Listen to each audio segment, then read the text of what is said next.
about the 3 hardest commercial loans to get right now and how to actually get them done.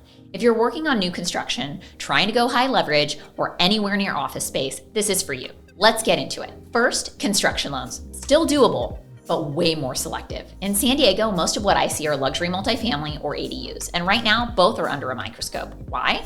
Construction costs are high, lease-ups are risky, and lenders are picky, but good projects still get funded. If you've got a real budget, a legit builder, and enough equity to show you're serious. Second, high leverage loans. If you're chasing 75 to 80% LTV, don't hold your breath. Most deals today land at 65% for stabilized assets, 60% or less for value add or bridge, 75%. Maybe with private capital or a strong story.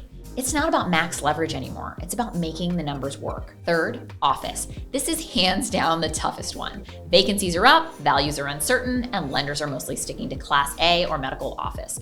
Class B or C, especially if vacant, tough pitch.